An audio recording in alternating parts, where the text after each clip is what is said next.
Hoy en Enclave Cofrade nos vamos hasta el municipio toledano de la Torre de Esteban Ambrán. El mes de noviembre arranca con la festividad de Todos los Santos, de manera que el programa de hoy está dedicado a los sufragios por los difuntos. Se trata de una muestra de religiosidad popular que se refiere a las prácticas devocionales que buscan ayudar a las almas del purgatorio a través de oraciones, misas y buenas obras, como caridades o limosnas.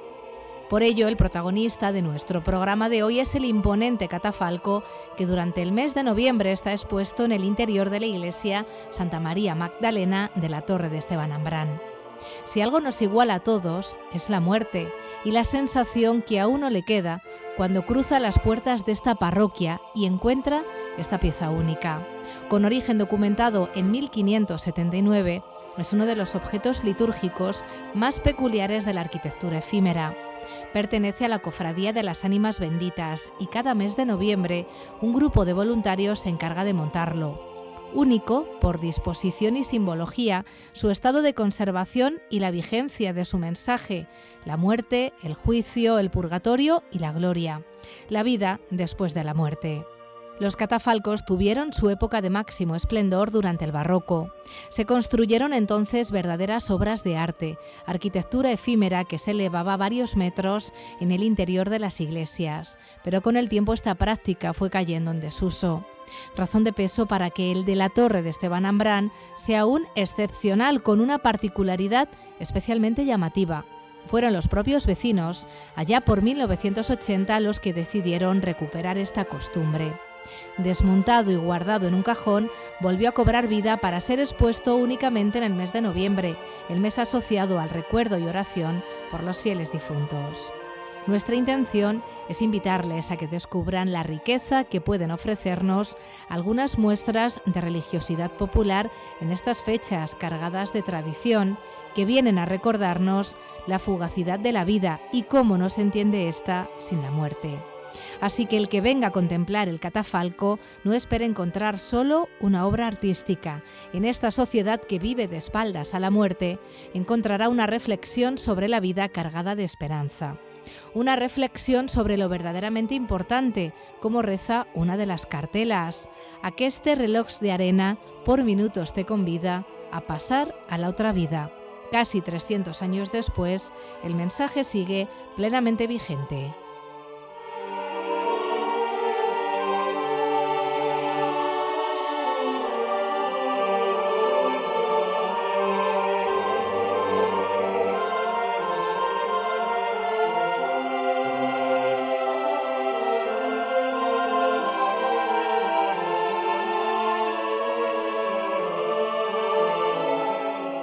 Tradicionalmente, muchas cofradías han tenido entre sus fines el ofrecer sufragios por los hermanos difuntos, celebrar misas, rezar responsos o acompañar los entierros de sus miembros. De este modo, las cofradías no solo promovían la devoción, sino que también practicaban una de las obras de misericordia espirituales: orar por los difuntos. La ausencia del cadáver en el interior del templo durante las exequias dio origen a una práctica litúrgica. Consistía en colocar en el centro de la iglesia y ante el presbiterio un armazón funerario que representaba el féretro del difunto, el llamado catafalco o túmulo, ante el cual el sacerdote recitaba las oraciones de absolución, lo asperjaba con agua bendita y lo incensaba.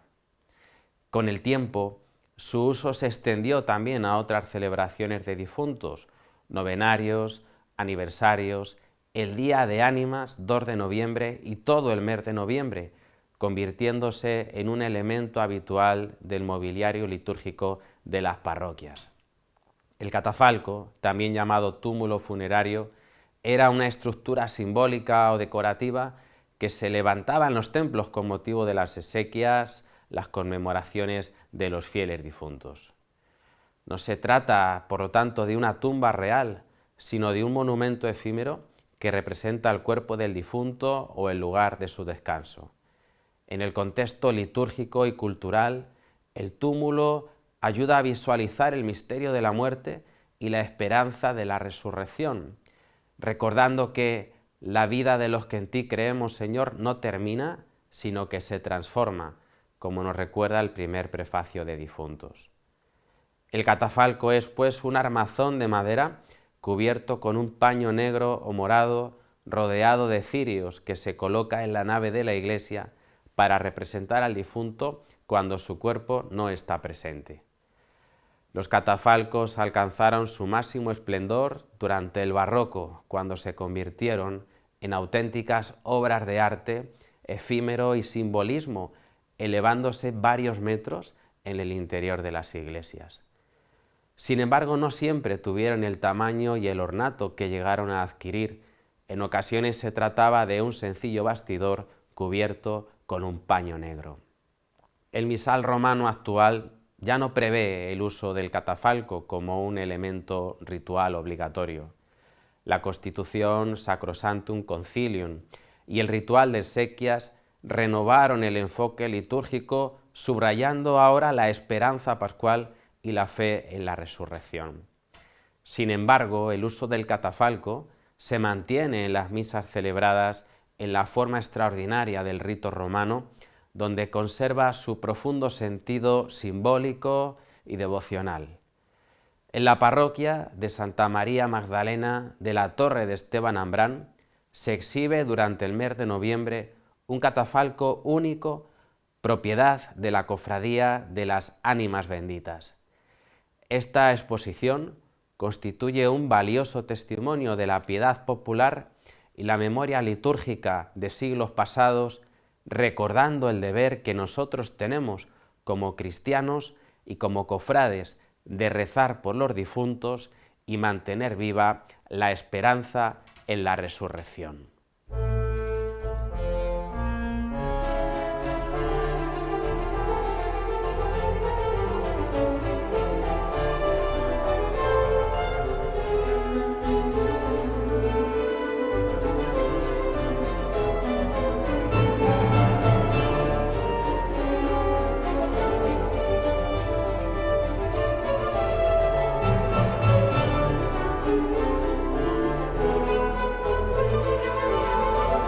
Juan Antonio, cuéntanos el origen de este catafalco.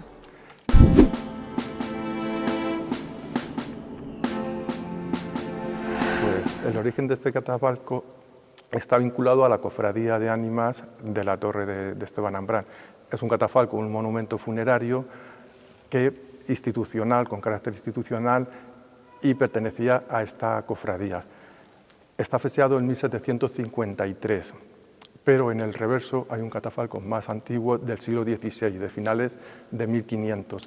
Y tenemos documentación de esta cofradía y la utilización del catafalco, primero ese primitivo, que estoy diciendo de finales de 1500, desde las ordenanzas de la cofradía de aquella fecha. En 1753 utilizan esos lienzos y realizan el catafalco que estamos viendo en este momento. ¿Y ahora quién se encarga de conservar este catafalco? Y si quieres también pasamos a la estructura. Pues ahora se encarga la parroquia. Los libros de la Cofradía de Ánimas, que se conservan en la parroquia, llegan hasta 1974. Ya es una cofradía que no está en activo y quien se encarga ahora mismo del catafalco es la parroquia y el párroco. La estructura, que tiene una estructura curiosa, y cómo van los niveles, cuántos niveles tiene y qué podemos encontrar. Sí, como veis, tiene una estructura piramidal de semihexágono, que vemos 3 lados de ese hexágono. A través de esos niveles, que pueden ser 3 niveles principales, o a mí me gusta decir más bien 6 niveles, porque si veis hay 6 estrados, nos está representando la muerte y la vida. Yo siempre recuerdo, desde pequeño, porque yo llevaba viendo este catafalco desde que era pequeño y cayó en desuso, pero se empezó a montar en 1980, que siempre me hablaban de la muerte al ver el catafalco, y evidentemente es un monumento ligado a la liturgia de difuntos. Pero ya si analizamos el contenido, vemos que trata la muerte como parte de la vida.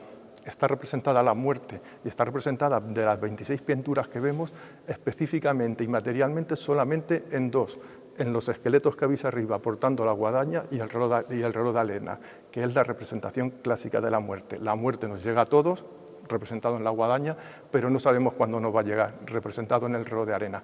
Pero el resto de las 26 pinturas, si os dais cuenta, nos está hablando de esa muerte como parte de la vida. ¿De quién?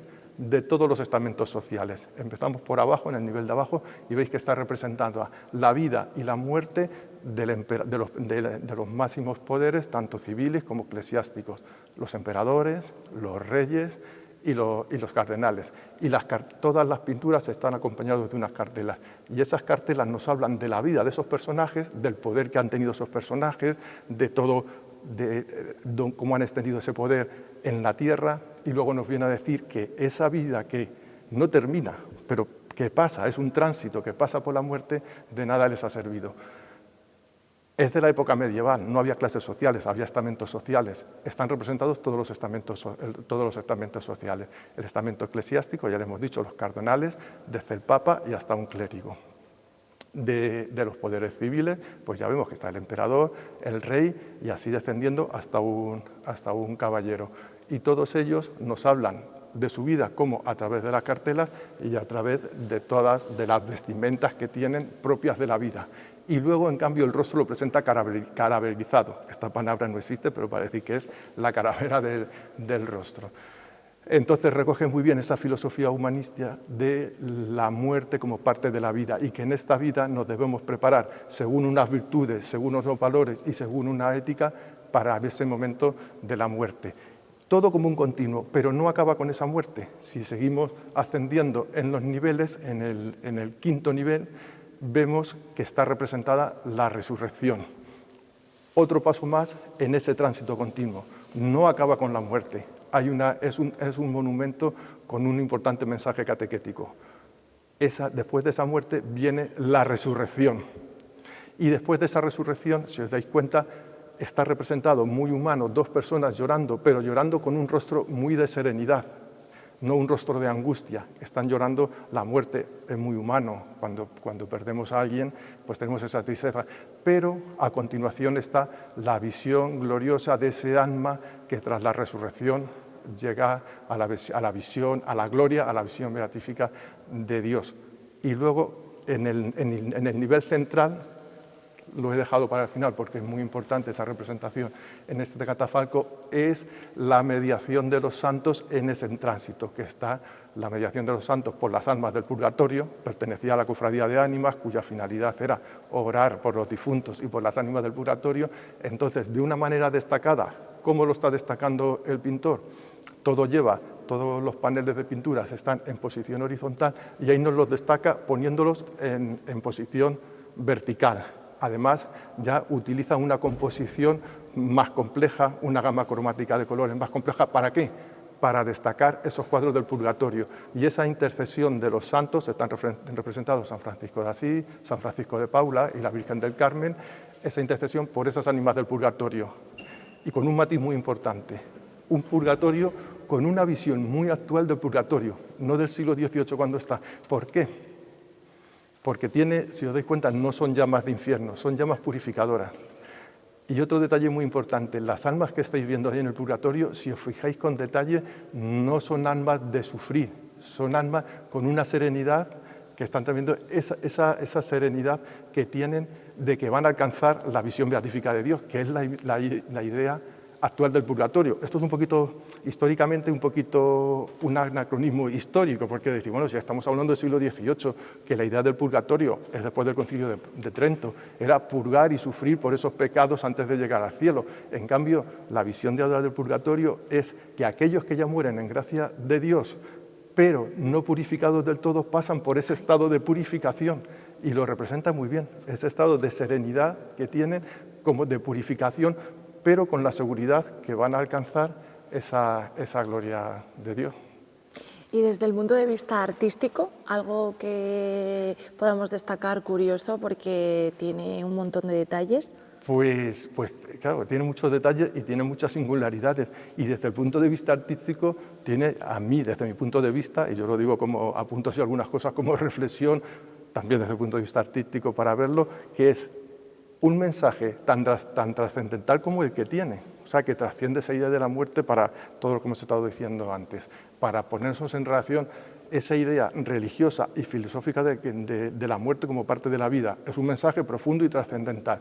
Y vemos, las pinturas se enmarcan propiamente en el estilo barroco de las pinturas, pero en cambio ese mensaje tan trascendental lo está decorando con un estilo propio del rococó.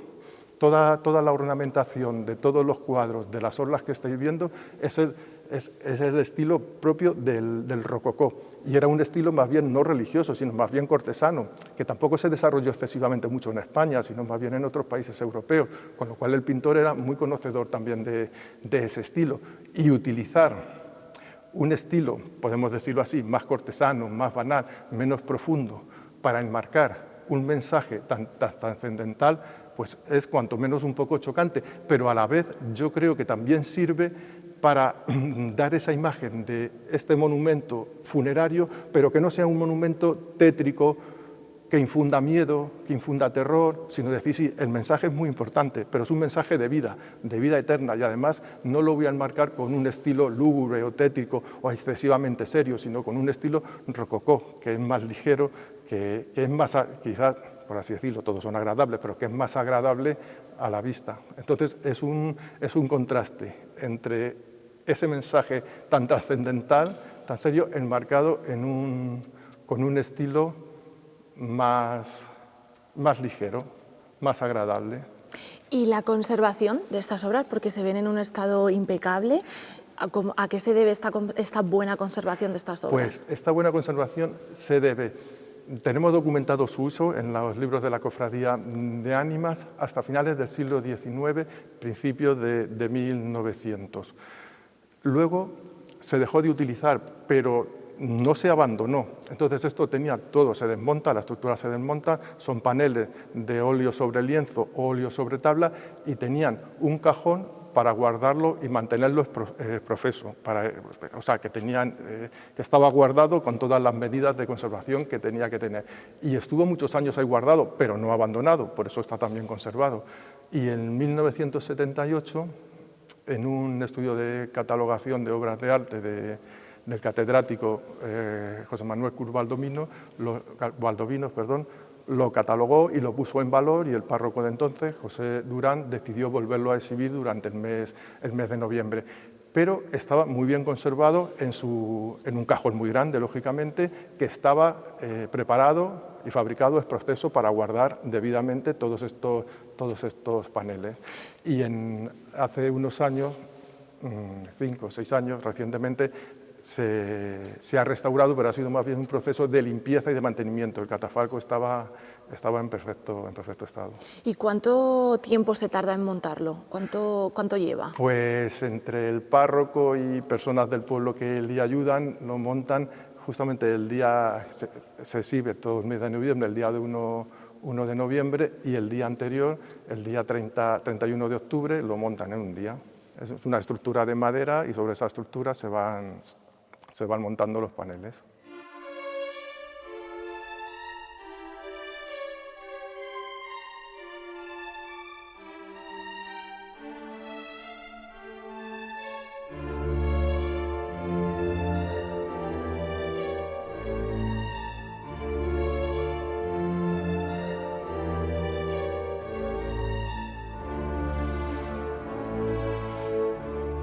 Josué, has estudiado al pintor de las obras de este catafalco.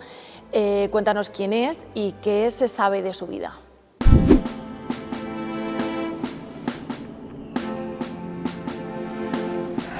Bueno, el pintor de este catafalco es Luis Cosón y conocemos muy pocos datos de su vida, de su biografía.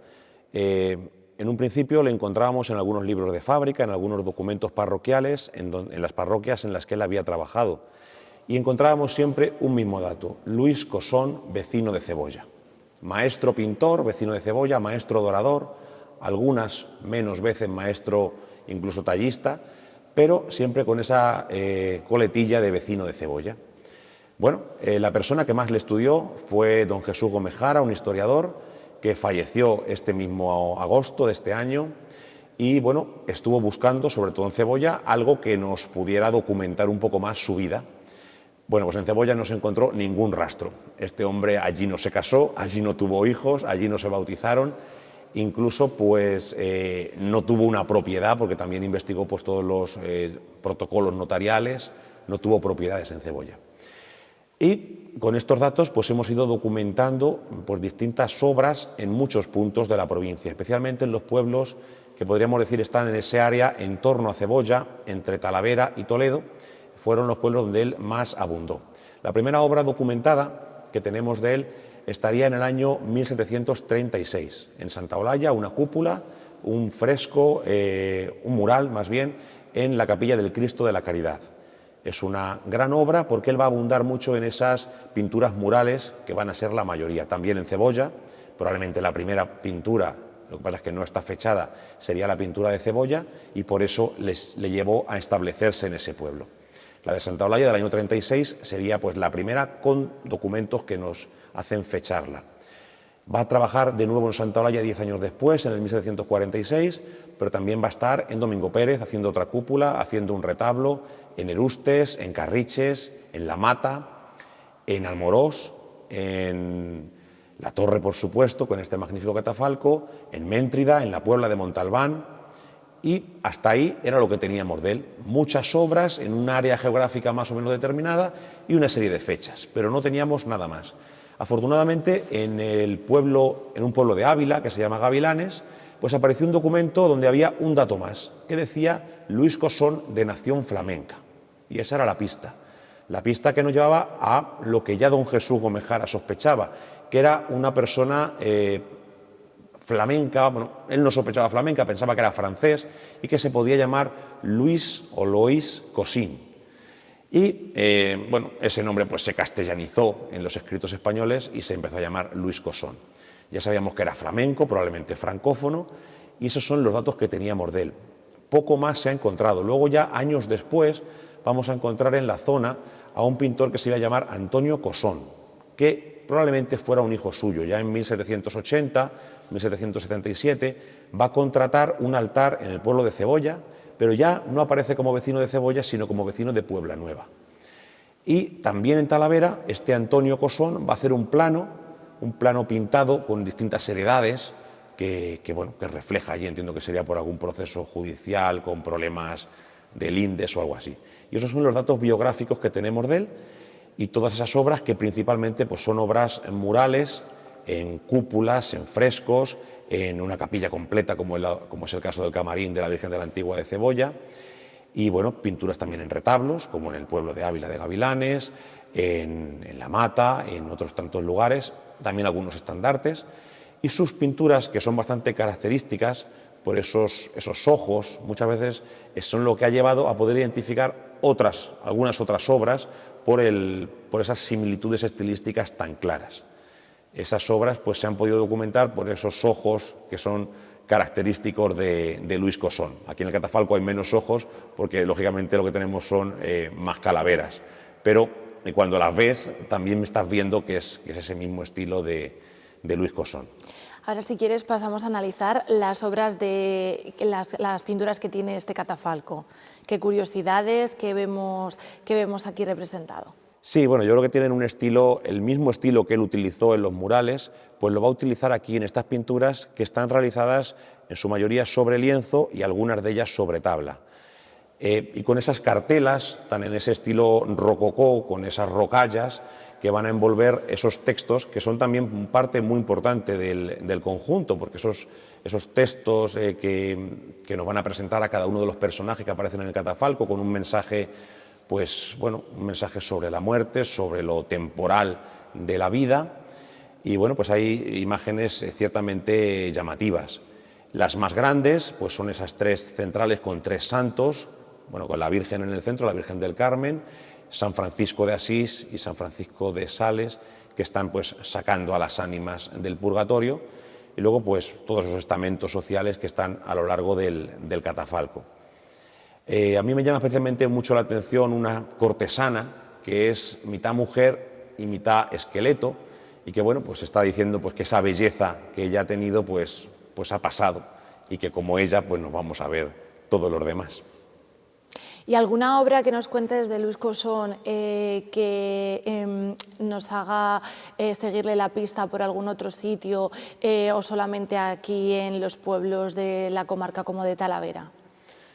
Pues no se ha encontrado otra documentación que nos pueda decir que hiciera algo en la ciudad de Toledo, no existe nada en la ciudad de Toledo, no sabemos por qué motivo se estableció aquí y bueno, pues tuvo su éxito en toda esta zona.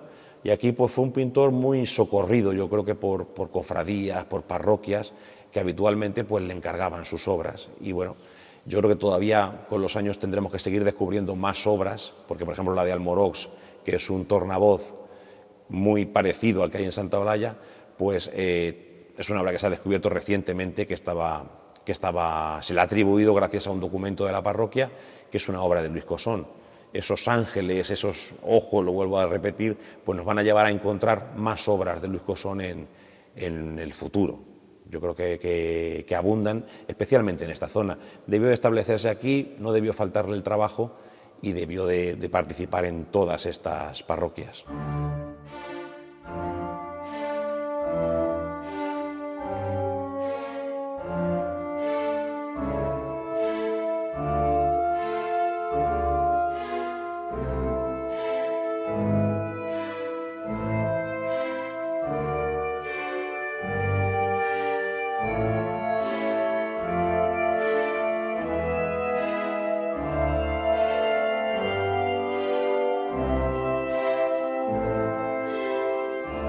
Es piadoso y justo rezar por los difuntos. Es una costumbre que desde el primer momento de la cristiandad se ha extendido, ¿no?, hasta nuestros días.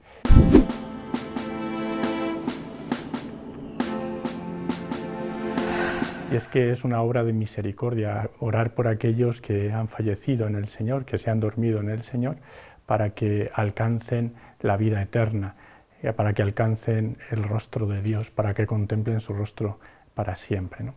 Los que han muerto, pues tienen un juicio particular, van a la presencia de Dios, si su corazón está dispuesto y preparado, lo contemplan para siempre, pero si su corazón todavía tiene que purificar, van a ese estado intermedio que llamamos purgatorio, ¿no?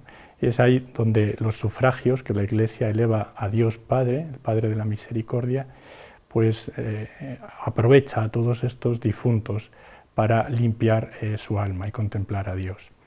El máximo sufragio que podemos ofrecer por nuestros difuntos es la Santa Misa, ¿no?, que es el sacrificio de nuestro Señor, ¿no?, la actualización del sacrificio en la cruz. Y su preciosa sangre es precisamente la que purifica el corazón de estos hermanos nuestros. En el misterio de la comunión de los santos sabemos también que nuestras oraciones, nuestros sacrificios e incluso indulgencias plenarias que podemos nosotros lucrar en favor de ellos les aprovecha. Por eso en todo este misterio de la comunión de los santos, en el mes de noviembre, la Iglesia nos invita una vez más a tenerlos presentes, ¿no? El sufragio que hemos dicho más radical es la misa, la Santa Misa, ¿no? Podemos ofrecer por una intención, por el nombre de un difunto o de una familia, ¿no?, la misa, y eso tiene un valor infinito, ¿no?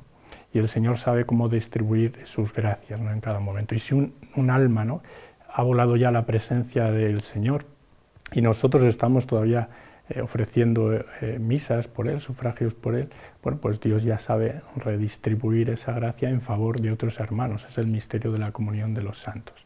La relación virtuosa de la caridad que hay entre los que están en el cielo, los que estamos en la tierra, que estamos como bombardeando el purgatorio para que estos hermanos alcancen la gloria, ¿no? Una vez que están en la gloria, ellos también son los que interceden por nosotros, muy agradecidos, que hemos ofrecido por ellos esta oración, y también siguen intercediendo por las almas del purgatorio.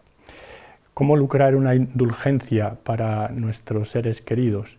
Bueno, pues como la Iglesia establece, ¿no?, rezando por el Papa, confesando y comulgando, ¿no?, en una misa. Y bueno, todos sabemos que hay una doble consecuencia del pecado, ¿no?, la pena temporal y la pena eterna, ¿no? Bien, nosotros podemos ayudar precisamente a nuestros seres queridos a purificar esa pena temporal, ¿no? La pena eterna se perdona en el sacramento de la penitencia, de la reconciliación. Incluso según las disposiciones, ¿no?, del fiel, también puede ser perdonada esa pena temporal. Pero es verdad que en nuestro camino, ¿no?, hacia la vida eterna, en el camino de la vida, se nos va pegando ese polvo, ¿no?, y es esa pena temporal que estamos llamados a purificar aquí, ¿no?, en esta tierra, ¿no? Y lo hacemos por medio de obras de penitencia que señala el Catecismo de la Iglesia Católica, la oración, la caridad, peregrinaciones, ejercicios, retiros, ¿no? Todo eso nos sirve aquí en la tierra. Pero si llegado el momento, ¿no?, de nuestro juicio particular, nuestra alma no está purificada, en ese estado intermedio que es el purgatorio, sí que hay tiempo, ¿no? Entonces nosotros podemos lucrar esa indulgencia en favor de nuestros difuntos para que esa pena temporal sea totalmente purificada, ¿no? Bien, nuestro corazón, salvando las distancias, bueno, con referencia a la penitencia, es como un mantel, ¿no? Nosotros cuando nos confesamos, pues sacamos ese mantel limpio, ¿no? Sería el perdón de la pena eterna, ¿no? Pero si ponemos precisamente ese mantel al trasluz, vemos que persiste algo que no era lo propio a ese tejido, ¿no? Eso sería la pena temporal, ¿no? Lo que hace la indulgencia, y no es un sistema mágico, ¿no?, ni automático, sino que tiene que ver mucho con la conversión del corazón, ¿no?, con el amor hacia Jesucristo, ¿no?, y eso es lo que purifica nuestro corazón, es la indulgencia, lo que hace es precisamente devolverlo al momento del bautismo. Por eso es muy importante lucrar, ¿no?, en favor nuestro, pero también en favor de los difuntos, esta indulgencia plenaria. Es una obra de misericordia, ¿no?, rezar por los difuntos, y es verdad que la Iglesia en ciertos momentos del año litúrgico establece, ¿no?, una virtud, ¿no?, un movimiento del corazón en el que, bueno, se detiene, ¿no?, o se subraya, ¿no?, porque lo que intenta es introducirnos en su escuela, ¿no?, la escuela del Espíritu. Pero no quiere decir que únicamente sea el mes de noviembre, el mes para rezar por nuestros difuntos, como tampoco es el tiempo de Adviento, el único tiempo para ejercitar la esperanza, ni la penitencia y la conversión el tiempo de Cuaresma, ni la alegría y la esperanza el tiempo de la Pascua, sino que son actitudes, virtudes, ¿no?, acumulativas, que la Iglesia como maestra y madre pues nos va enseñando, ¿no?, para que nuestro corazón pues poco a poco las vaya viviendo en conjunto, ¿no?, que es lo que sucede con las virtudes. Unas arrastran a otras hacia lo más alto, ¿no?, y esa es la santidad.